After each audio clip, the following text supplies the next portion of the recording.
नहीं, ये गेम्स की बात अलग है, लेकिन पंकज शर्मा जी को ले आया जाए। रत्नाकर त्रिपाठी जी, कांग्रेस कहां गई? कांग्रेस, रत्नाकर जी, पंकज जी, सुधांशु जी क्या गलत कह रहे थे कि उस दिन जब आप बात कर रहे थे? पंकज जी, कहां गई Congress party? Where is Congress party? कोई 1 दे रहा है, कोई 2 दे रहा है, कोई 3 दे दो तो बहुत गनीमत है। सर, आपको भी एग्जिट पोल्स का कोई मायने उस तरह से नहीं होता है। ओके। लेकिन इन एग्जिट पोल्स को भी अगर आप देखें तो मैट्रिक्स का जो आप देख रहे हैं, मैं फिर आपसे कहता हूं कि हंग असेंबली आ रही है। भारतीय जनता पार्टी और आम आदमी पार्टी दोनों 32-34, 32-34। बाकी सीटें कांग्रेस को और एक आध सीट हो सकता है अदर्स में भी किसी को मिल जाए। तो असेंबली हंग है, विधानसभा इस बार त्रिशंकु है, किसी को क्लियर मेजॉरिटी नहीं मिल रही है। और ये जो है कि सीधे बीजेपी का वोट परसेंटेज 46 हो जाएगा, ये तो हो नहीं सकता। इसलिए नहीं हो सकता कि भारतीय जनता पार्टी का दिल्ली में विधानसभा में वोट प्रतिशत आम तौर पर शुरू से 35-36, 35-36, अधिकतम 37% रहता है। उसमें इतना उछाल नहीं आ सकता है। और कांग्रेस को इस बार, चूंकि भारतीय जनता पार्टी और आम आदमी पार्टी दोनों से दिल्ली की जनता उभी हुई है, और इसी के नतीजे के तौर पर आज आपने देखा कि जो मतदान का प्रतिशत है वो कोई बहुत अच्छा नहीं रहा है। दिल्ली में जिस तरह की उम्मीद इस चुनाव में की जा रही थी उस तरह का मतदान का प्रतिशत नहीं रहा।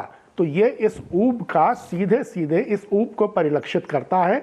दोनों से चूंकि लोग उबे हुए हैं, इसलिए उसका स्वाभाविक लाभ कांग्रेस को और इक्का दुक्का कुछ और लोगों को भी मिल सकता है। सुधांशु जी, तो एक बात जो आम आदमी पार्टी कहती है, नहीं पंकज जी, पहली बार उसका, सुधांशु जी, सुबह जब आम आदमी पार्टी के नेताओं से बात हुई ओनली 3 of us, तो उन्होंने कहा देखो दिल्ली पुलिस वोटिंग करने नहीं जाने दे रही, बैरिकेडिंग लगा रही। 3 बजे तक बात हुई, बोले भाई अब तो बैरिकेडिंग खुल गई है। 5, साढ़े 5, 6 बजे तक बात हुई, भैया देखो महिलाएं बहुत गई हैं, देखो भैया महिलाएं बहुत गई हैं, महिलाओं ने आम आदमी पार्टी के लिए वोट करा, इसलिए हम संतुष्ट हैं। 42 से नीचे हम जाएंगे नहीं। बीजेपी कुछ भी कर ले, जनता हमारी तरफ है। 42 वो काउंट कर रहे हैं ऑन मुस्लिम वोट्स क्लियरली, चाहे ऋतुराज जी बोले ना बोले, ऑन मुस्लिम वोट्स, ऑन वो कहते हैं दिल्ली में जितने स्लम है, जितनी झुग्गी झोपड़ियां, उसका वोट उनको गिरेगा। और महिलाएं, वो कहते हैं ये 3 मिला लेंगे तो 38 से नीचे जाते नहीं। बीजेपी को जितना गुणा भाग करना है कर ले, 38 से नीचे किसी भाग में हम जाएंगे नहीं। सुधांशु जी, देखिए, पहली बात जो पंकज जी ने बोला वो उनकी दिल की आरजू उनकी आवाज में सुनाई पड़ी कि ये के प्रकारेण कोई हंग असेंबली आ जाए तो शायद कांग्रेस, एक कहावत जो होती है इसको शब्दशः न लिया जाए कि बिल्ली के भाग से छीका फूटा, तो फिर कांग्रेस भी उसमें कुछ अपना हाथ प्राप्त करने का प्रयास करे। परंतु एक बात महत्वपूर्ण है ऐश्वर्य जी, पिछले काफी दिनों से जब से चुनाव की प्रक्रिया चल रही थी, जिस प्रकार की निचले स्तर की बातें आम आदमी पार्टी की तरफ से कही गई और जिस प्रकार के उन लोगों का आचरण दिखा, आज पोलिंग के दिन आप देखिए मनीष सिसोदिया जिस ढंग से सामने थे, सौरभ भारद्वाज सड़क के ऊपर आकर रहे थे, आपको नहीं लगता है कि कुछ उनके अंदर हड़बड़ाहट, बौखलाहट कुछ ज्यादा दिखाई पड़ रही थी? ये इस बात का प्रमाण है। अभी वो चुनाव आयोग पे आरोप लगा रहे थे, दिल्ली पुलिस पे आरोप लगा रहे थे। इसका मतलब यह है कि वो अपनी अवश्यंभावी हार की पेशबंदी अभी से करने में लगे हैं। यानी उनको लग रहा है कि वो हारने की प्रबल संभावना है और निर्णायक हार हो सकती है, तो उसका कोई ना कोई बहाना अभी से ढूंढ लें। और जो पंकज जी ने बोला, उनको लगता है कि अगर कुछ ऐसा हो जाए तो शायद कुछ हो, पर मुझे लगता है कि दिल्ली की जनता निर्णायक देती। जो उन्होंने कहा कि 8% सुपर है, कितनी मजेदार बात है कि हमारा जो लोएस्ट है वो 37-38% है। हम 34% से नीचे दिल्ली में कभी नहीं गए। और आम आदमी पार्टी कितना लोएस्ट गई है? 18%। और कांग्रेस लोकसभा में गई है पिछले विधानसभा में 4% मतलब उन पार्टियों की छलांग तो संभव है, मगर भारतीय जनता पार्टी ऊपर नहीं जा सकती। मुझे लगता है राजनीतिक विश्लेषण इतना पूर्वाग्रहग्रस्त होकर नहीं किया जाना चाहिए, थोड़ा खुले मन से ईमानदारी से विश्लेषण किया जाना चाहिए। अब चुनाव हो चुके हैं, अब मतदाताओं पे कोई प्रभाव नहीं पड़ने वाला है। एक जैसे लोग कहते हैं ना कि कोई ऑपरेशन होने के बाद 72 घंटे में मरीज की हालत पता लग जाएगी। तो अब 72 घंटे भी नहीं ऐश्वर्या जी, शाम का 7:15 बजा है, 8 तारीख को 1 बजे तक पिक्चर क्लियर हो जाएगी। तो अब तो 66 घंटे की बात है।